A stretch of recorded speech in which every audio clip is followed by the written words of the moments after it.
ബാല അമൃതയെ കുറിച്ച് പറഞ്ഞ ഈ ഒരു കാര്യം കേട്ടാൽ നിങ്ങൾ ഉറപ്പായും സ്ത്രീകൾ പറയും നല്ല കാര്യമായി അമൃത ബാലയെ കളഞ്ഞിട്ട് പോയതെന്ന്. ഈ വീഡിയോ ഫുൾ കണ്ടാൽ നിങ്ങളുടെ പല ചോദ്യത്തിനുമുള്ള ഉത്തരം കിട്ടും. കുറച്ച് ആൾക്കാർക്കെങ്കിലും ഒരു സംശയം കാണും, ബാലയും അമൃതയും തമ്മിൽ ഡിവോഴ്സ് ആയോ, അതേ ഡിവോഴ്സിന്റെ പ്രോസസ്സ് നടക്കുകയാണോ? കാരണമെന്ന് പറയുന്നത് ഇതിപ്പോ വർഷങ്ങളായിട്ട് ഇവര് രണ്ടുപേരും തമ്മിലുള്ള ഒരു പ്രശ്നം നമ്മൾ കണ്ടുകൊണ്ടിരിക്കുവാണല്ലേ. അതുകൊണ്ട് തന്നെ എല്ലാവർക്കും ഒരു ഡൗട്ടാണ്, ഇവര് ഡിവോഴ്സ് ആയോ, അതേ ഇവരുടെ ഡിവോഴ്സ് പ്രോസസ്സിംഗ് നടന്നുകൊണ്ടിരിക്കുകയാണോ എന്നുള്ളത്. അപ്പോൾ നിങ്ങൾ ആ വീഡിയോ കണ്ടിട്ട് വരൂ. അമൃതയും ബാലയും തമ്മിലുള്ള വിവാഹമോചനത്തിന് ശേഷം അവർ തമ്മിൽ ഒരു മ്യൂച്വൽ കൺസെന്റ് ഡിവോഴ്സ് ആയിരുന്നു. അതിനു മുമ്പായി അവരൊരു കോംപ്രമൈസ് എൻട്രി ചെയ്തു. അപ്പോൾ ഇവിടെ ഈ അഡ്വക്കേറ്റ്സ് പറയുന്നത് മ്യൂച്വൽ ഡിവോഴ്സ് ആണ് ഇവര് തമ്മിൽ നടന്നത്. അത് മാത്രമല്ല, മ്യൂച്വൽ ഡിവോഴ്സിന് മുമ്പായിട്ട് ഇവരൊരു കോംപ്രമൈസ് പെറ്റീഷൻ സൈൻ ചെയ്തിട്ടുണ്ട് രണ്ടുപേരും കൂടി. അത് മാത്രമല്ല, അമൃത എന്തിനാണ് ഈ ഡിവോഴ്സ് കഴിഞ്ഞതിന് ശേഷം ഈ അഡ്വക്കേറ്റ്സിന്റെ അടുത്ത് പോയതെന്ന് നമുക്ക് കേട്ടിട്ട് വരാം. അമൃതയുടെയും ബാലയുടെയും വിവാഹമോചനം കഴിഞ്ഞതിന് ശേഷം തുടർച്ചയായി ബാലയുടെ ഭാഗത്തുനിന്ന് അമൃതയെ തേജോധം ചെയ്യുന്ന രീതിയിലുള്ള വീഡിയോ കൂടാതെ പ്രസ് മീറ്റ് മുതലായവ നടത്തുന്നതിനെതിരെ അമൃത ഞങ്ങളെ സമീപിക്കുകയുണ്ടായിരുന്നു. പ്രിയ സുഹൃത്തുക്കളെ, ഹൈദർ അലി നടത്തിയ ഒരു ഇന്റർവ്യൂ ആണ് അമൃതയ്ക്ക് ഏറ്റവും വലിയ സൈബർ ബുള്ളിങ്ങിലോട്ട് അമൃതയെ ഇട്ടുകൊടുത്തത്. ഹൈദർ അലിയുടെ ഇന്റർവ്യൂ നിങ്ങൾ പോയി കാണണം കേട്ടോ, ബാലയുമായിട്ടുള്ളത്. അപ്പോൾ അതില് ബാല പറയുന്നത് അതില് ബാല ഒത്തിരി അലിഗേഷൻസ് ആണ് നമ്മുടെ അമൃത സുരേഷിനെ കുറിച്ച് പറഞ്ഞുകൊണ്ടിരിക്കുന്നത്. അപ്പോൾ ഇതിലെ തന്നെ അഡ്വക്കേറ്റ്സിന്റെ അടുത്ത് നമ്മുടെ അമൃത പോകാനുള്ള കാര്യം തന്നെ ഇതാണ്. കാരണം ഈ സോഷ്യൽ മീഡിയയിൽ വന്നിട്ട് അമൃത സുരേഷിനെ എടുത്തിട്ട് അലക്കലാണ് നമ്മുടെ ബാലയുടെ ജോലി എന്ന് പറയുന്നത്. മകളെ അമൃത സുരേഷ് കാണിക്കാൻ സമ്മതിക്കുന്നില്ല.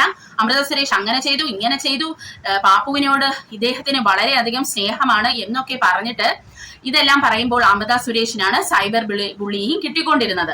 അങ്ങനെ സഹി കെട്ടാണ് അമൃത സുരേഷ് ഈ അഡ്വക്കേറ്റ്സിനെ പോയി കാണാൻ ഇടയായത്. അപ്പോൾ മ്യൂച്വൽ ഡിവോഴ്സിന് മുന്നേ ആയിട്ട് തന്നെ ഈ കോംപ്രമൈസ് പെറ്റീഷനിൽ എന്താണ് പെറ്റീഷൻ പാരാ 11 പ്രകാരം എന്ന് പറഞ്ഞാൽ രണ്ടുപേരും ഈ മ്യൂച്വൽ കൺസെന്റ് ആയിട്ട് വിവാഹമോചനം നടത്തിയതിനു ശേഷം യാതൊരു രീതിയിലും അങ്ങോട്ടും ഇങ്ങോട്ടും തേജോവധം ചെയ്യുന്നതോ ക്യാരക്ടർ അസൈസിനേഷൻ നടത്തുന്നതോ ആയ യാതൊന്നും പബ്ലിഷ് ചെയ്യില്ല എന്നും ഒക്കെ ഇതിനകത്ത് എഗ്രി ചെയ്തിട്ടുണ്ടായിരുന്നു. ഈ എഗ്രിമെന്റ് വയലേറ്റ് ചെയ്താണ് ഈ കഴിഞ്ഞ ഇത്രയും വർഷങ്ങൾ ബാല ഈ സോഷ്യൽ മീഡിയയിൽ കൂടെ പല അലിഗേഷൻസും അമൃതയ്ക്കെതിരെ നടത്തിക്കൊണ്ടിരിക്കുന്നത്. അപ്പോൾ നിങ്ങൾക്ക് ഇവിടെ കേൾക്കാൻ കഴിഞ്ഞില്ലേ അഡ്വക്കേറ്റ് പറയുന്നത്? അതായത് ഇവര് അങ്ങോട്ടും ഇങ്ങോട്ടും ചെളിയൊന്നും വാരി സോഷ്യൽ മീഡിയയിൽ തെറിപ്പിക്കാൻ പാടില്ല എന്നൊക്കെ അതിന് നല്ല വ്യക്തമായി എഴുതി വെച്ചിട്ടുണ്ട്. അത് അമൃത സുരേഷ് പാലിച്ചു. അതായത് ഈ അഡ്വക്കേറ്റിനെ ചെന്ന് കാണുന്നത് വരെ, അല്ലെങ്കിൽ ഈ ഹൈദർ അലിയുടെ ഇന്റർവ്യൂ വരുന്നത് വരെയും അമൃത സുരേഷ് ഇത് പാലിച്ചു. അതായത് ഇതൊരു 9-10 മാസം മുമ്പ് എന്തോ വന്ന ഒരു ഇന്റർവ്യൂ ആണ് കേട്ടോ. അമൃത സുരേഷ് ഇത് പാലിച്ചു. കാരണം ആ ഒരു ഇന്റർവ്യൂ കണ്ടാൽ നിങ്ങൾക്ക് തന്നെ മനസ്സിലാകും അത്രത്തോളം അലിഗേഷൻസ് ആണ് ബാല ഉന്നയിച്ചിരിക്കുന്നത്. ഇനി നമുക്ക് അലിഗേഷൻസിലോട്ട് പോകാം. അപ്പോൾ ഇതിലെ ഒരു അലിഗേഷൻ കേട്ടാൽ നിങ്ങൾ സ്ത്രീകൾ ഉറപ്പായിട്ടും പറയും നല്ല കാര്യമായി അമൃത ബാലയെ കളഞ്ഞിട്ട് പോയതെന്ന്. അപ്പോൾ നമുക്ക് അലിഗേഷൻ നമ്പർ 1 വരാം. അതായത് ഈ അലിഗേഷൻ എന്ന് പറയുന്നത് കുട്ടിയെ കാണിക്കുന്നില്ല, കുട്ടിക്ക് അതിനുള്ള റൈറ്റ് ഇല്ലേ, അമൃത സമ്മതിക്കുന്നില്ല, അമൃത ബ്രെയിൻ വാഷ് ചെയ്യുന്നു, എന്റെ കുട്ടിയെ കാണാൻ ഞാൻ കാത്തിരിക്കുവാണ്, 2 കൈയും നീട്ടി ഞാൻ യാചിക്കുവാണ് എന്നൊക്കെയാണ് ആ ഇന്റർവ്യൂവിൽ പറയുന്നത്. അതിൽ മാത്രമല്ല എല്ലാ മാധ്യമങ്ങളിലും ഇടയ്ക്കിടയ്ക്ക് ഇദ്ദേഹം പോയി ഈ ഇന്റർവ്യൂകള് കൊടുക്കാറുണ്ട്. അപ്പോൾ നമ്മളുടെ എന്നാലും മനസ്സങ്ങ് എരിയും, ഒരു അച്ഛന് അതിന്റെ കുട്ടിയെ കാണാൻ കഴിയുന്നില്ല എന്ന്.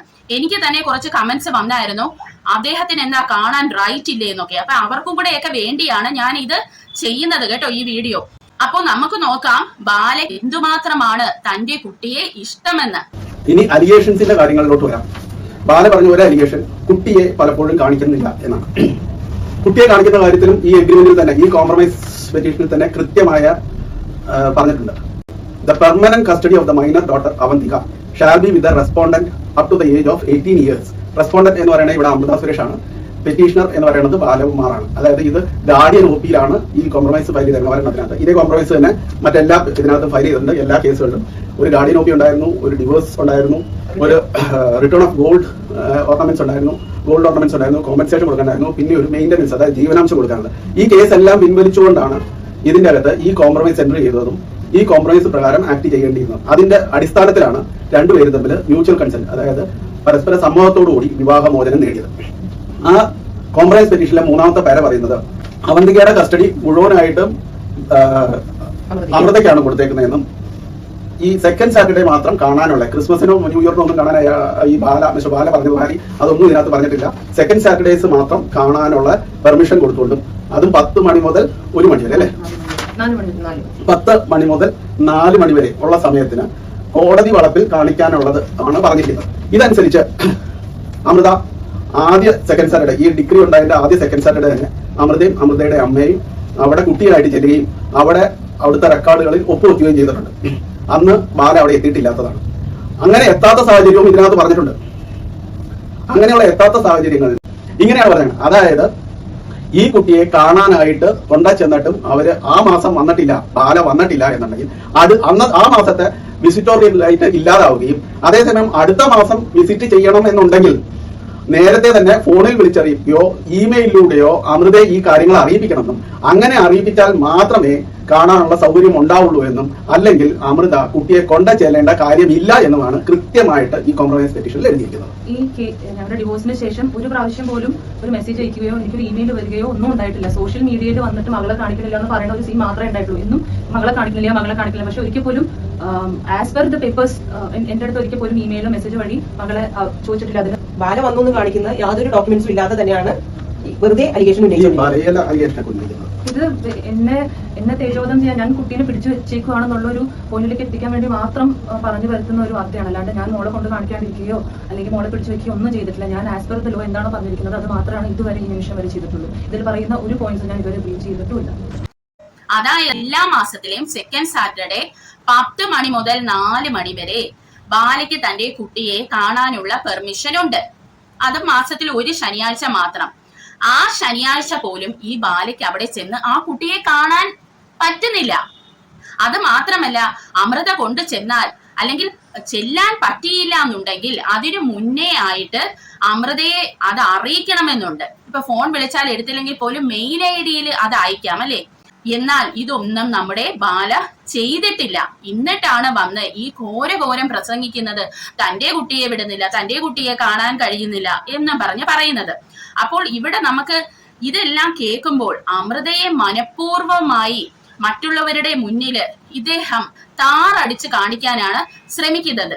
ഇദ്ദേഹം ആ കുട്ടിയെ വരെ അതിന് ഉപയോഗിക്കുന്നതാണ് എന്ന് നമുക്ക് ഇനിയുള്ള അലിഗേഷൻസ് കേൾക്കുമ്പോൾ അത് വ്യക്തമാകും. അത് മാത്രമല്ല പ്രിയ സുഹൃത്തുക്കളെ, ക്രിസ്മസിന്, ന്യൂ ഇയറിന്, ഓണത്തിന് ഒക്കെ എന്റെ കുട്ടിക്ക് എന്താ എന്റെ അടുത്ത് വന്നുകൂടെ, എന്നെ വിളിച്ച് വല്ലപ്പോഴും ഒന്ന് ഹാപ്പി ബർത്ത്ഡേ പറഞ്ഞുകൂടെ, എനിക്കെന്താ അതിനുള്ള റൈറ്റ് ഇല്ലേ എന്നൊക്കെയാണ് ചോദിച്ചിരിക്കുന്നത്. പക്ഷെ കോടതിയുടെ ഭാഗത്തിൽ നിന്ന് അങ്ങനെ ക്രിസ്മസിനോ ന്യൂ ഇയറിനോ ഒന്നും മകളെ കാണാനുള്ള പെർമിഷൻ കോടതി കൊടുത്തിട്ടില്ല.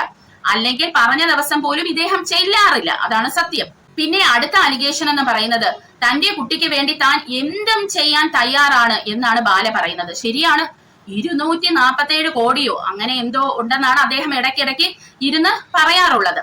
അപ്പോൾ നമുക്ക് നോക്കാം, ഇത്രയും കോടിയുള്ള തന്റെ പാപ്പുവിന്റെ അച്ഛൻ എന്താണ് പാപ്പുവിന് വേണ്ടി കൊടുത്തതെന്ന് നമുക്ക് നോക്കാം. അത് മാത്രമല്ല, പാപ്പുവിന് പഠിക്കാനുള്ള ചെലവ്, കല്യാണം വരുമ്പോ കല്യാണം കഴിപ്പിച്ചു വിടണ്ടേ, അതിന്റെ ചെലവ് നോക്കണം, പാപ്പുവിന്റെ ആഹാരത്തിന്റെ ചെലവ്, എന്തുമാത്രം ചെലവുകൾ ഇരിക്കുന്നു. ഇതെല്ലാം നമ്മുടെ ബാലയാണോ ചെയ്യുന്നതെന്നും കൂടി നമുക്കൊന്ന് കേട്ടിട്ട് വരാം. അമൃതയ്ക്ക് ഇതിനൊക്കെ കൂടി ആയിട്ട് കോമ്പൻസേഷൻ കൊടുക്കുന്നത് 25 ലക്ഷം രൂപയാണ്. 25 ലക്ഷം രൂപ കൂടാതെ ഉള്ളത് എന്ന് പറയുന്നത് ഈ കുട്ടിയുടെ പേര് പാപ്പു, അവന്തിക എന്ന് പറഞ്ഞ പാപ്പുവിന്റെ പേരിൽ ഒരു 15 ലക്ഷം രൂപയുടെ ഇൻഷുറൻസ് പോളിസിയുടെ കാര്യം മാത്രമാണ് ഈ കോംപ്രമൈസ് പെറ്റീഷൻ പറയുന്നത്.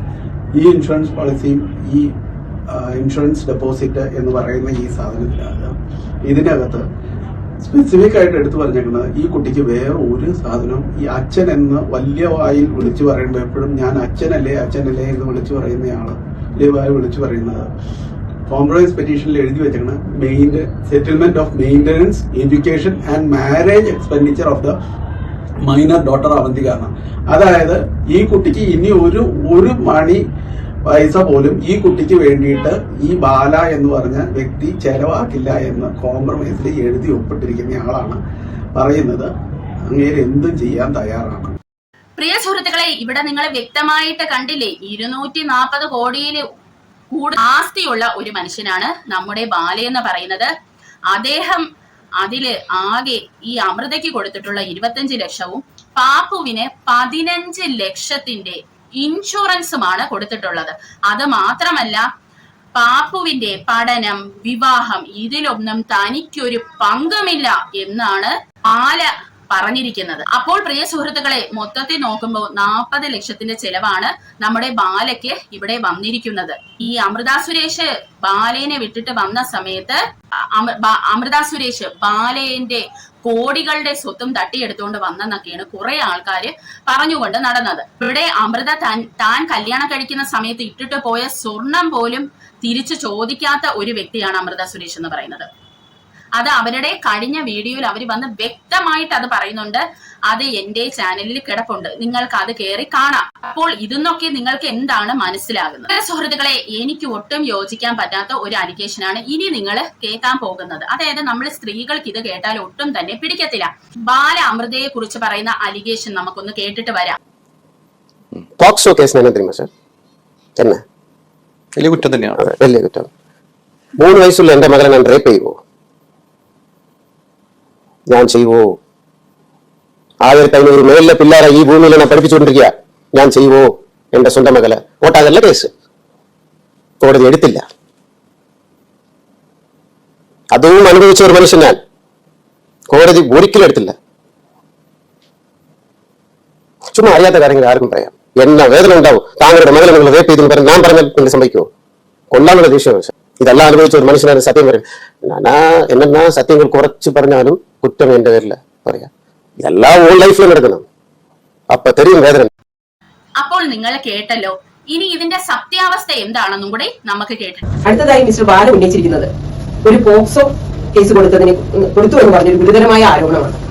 എന്നാൽ ഒരു പോക്സോ കേസ് കൊടുക്കുകയാണെങ്കിൽ ഇമ്മീഡിയറ്റ് ആയിട്ട് ക്രൈം രജിസ്റ്റർ ചെയ്യുകയും റിമാൻഡ് ചെയ്യുകയും ചെയ്യും. പക്ഷെ ഞങ്ങൾ വെരിഫൈ ചെയ്ത ഡോക്യുമെന്റിൽ ഒന്നും തന്നെ അങ്ങനെ ഒരു പോക്സോ കേസ് കൊടുത്തതായിട്ട് കാണുന്നില്ല. അപ്പോൾ തികച്ചും ഗുരുതരമായ ഒരു ആരോപണം ഉന്നയിച്ചിരിക്കുന്നത് തന്നെ അമൃതയെ തേജോധം ചെയ്യുവാനാണെന്നാണ് എനിക്ക് തോന്നുന്നത്. ബാലയുടെ മനസ്സിൽ എങ്ങനെയാണ് ഈ ഒരു ചിന്ത പോയത്? നിങ്ങൾ പറയൂ.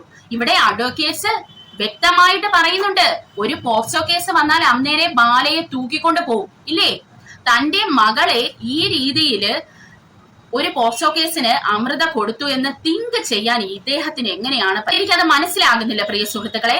അങ്ങനെയൊക്കെ ഒരു അച്ഛന് ഇരുന്ന് ആലോചിച്ച് ഉണ്ടാക്കാൻ പറ്റൂ? അപ്പോൾ ഇവിടെ നമുക്ക് ക്ലിയർ കട്ടാണ്, ഇദ്ദേഹം ഒരു ടോക്സിക് ഹസ്ബൻഡ് ആൻഡ് ഫാദർ ആണ്. ഇദ്ദേഹത്തിന് ആ കുട്ടിയുടെ അടുത്ത് ഒരു സ്നേഹവുമില്ല. ഇദ്ദേഹത്തിന് എന്താണ് വേണ്ടതെന്ന് വെച്ചാൽ പാപ്പുവിനെ ഉപയോഗിച്ച് അമൃതയെ തേജോവധം ചെയ്യുക എന്നുള്ളതാണ്. അപ്പോൾ പാപ്പു എന്താണ് ഇവിടെ ചെയ്യുന്നത്? അതായത് പാപ്പുവിന്റെ വീഡിയോ തന്നെ നമുക്ക് വ്യക്തമാണല്ലേ, തന്റെ അച്ഛൻ ഇങ്ങനെ ഓരോന്ന് പ്രസംഗിക്കുന്നുണ്ടെങ്കിലും അത് വാക്കുകളിൽ കൂടിയേ ഉള്ളൂ, പ്രവൃത്തിയിലൊന്നും ഇത് കാണാനില്ല. ആ കുട്ടിക്ക് ഒരു ഗിഫ്റ്റ് അയക്കുകയോ ഫോൺ വിളിക്കുകയോ ഒന്നും ഈ ഒരു അപ്പൻ ചെയ്തിട്ടില്ല. ഈ ഒരു അലിഗേഷൻ കണ്ടപ്പോൾ സത്യത്തിൽ എനിക്ക് പേഴ്സണലി തോന്നിയത് നല്ല കാര്യമായി പോയി അമൃത സുരേഷ് ഇദ്ദേഹത്തിനെ കളഞ്ഞിട്ട് പോയത്. അത് മാത്രമല്ല, ഇങ്ങനെ ഒരു അലിഗേഷൻ വന്നിട്ട് ഒരു പബ്ലിക് പ്ലാറ്റ്ഫോമിൽ ഇദ്ദേഹത്തിന് എങ്ങനെയാണ് പറയാൻ തോന്നിയത്? ഇദ്ദേഹത്തിന്റെ മകളെ കുറിച്ചല്ലേ ഇദ്ദേഹം ഈ പറയുന്നത്.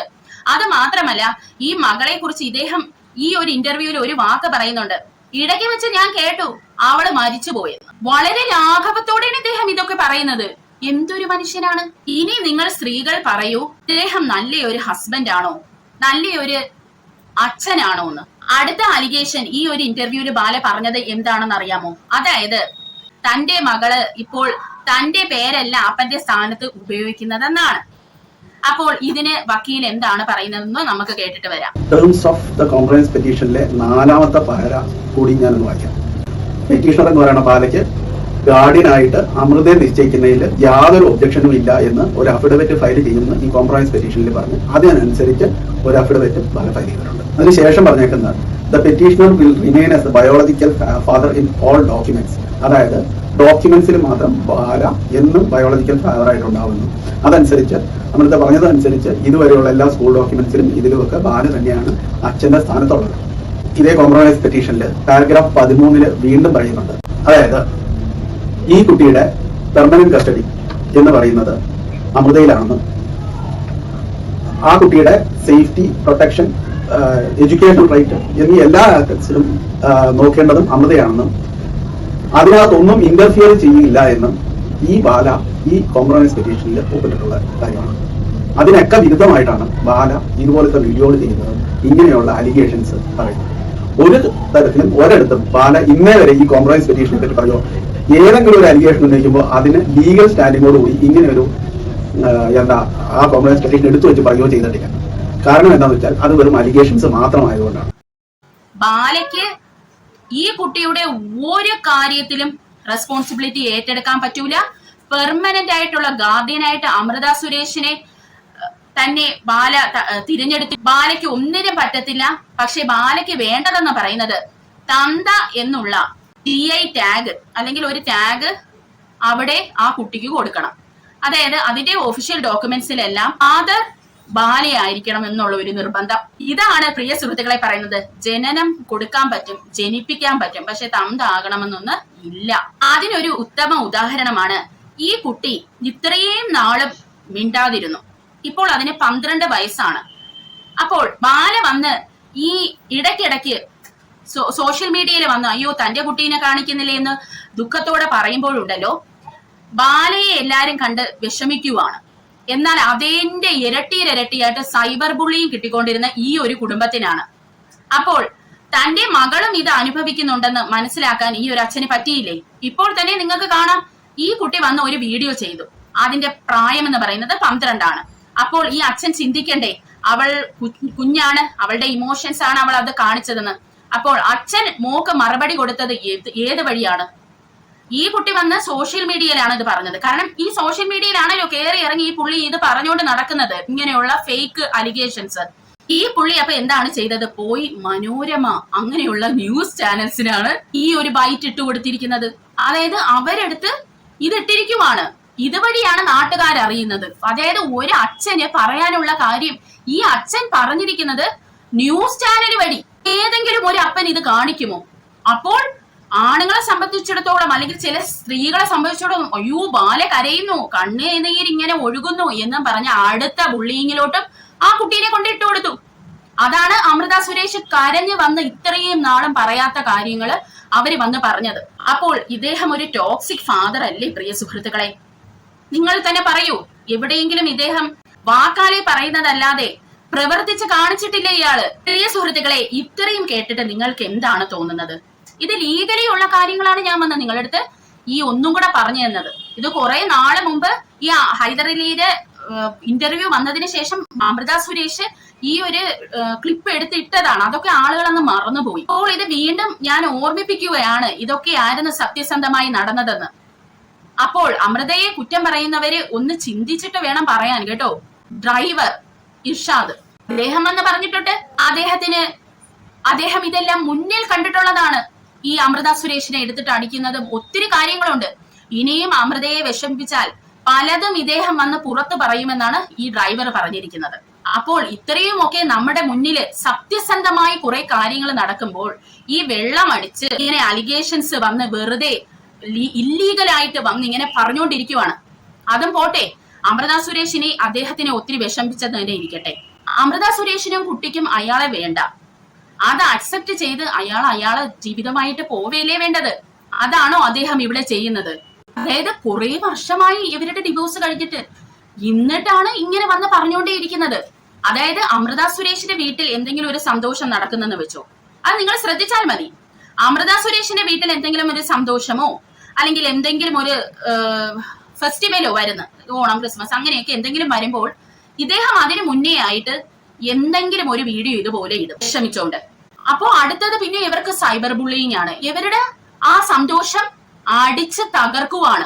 ഇദ്ദേഹമൊക്കെ ഒരു ഇൻഫ്ലുവൻസർ ആണോ അല്ലെങ്കിൽ ഇദ്ദേഹമൊക്കെ ഒരു പബ്ലിക് ഫിഗർ ആണ്?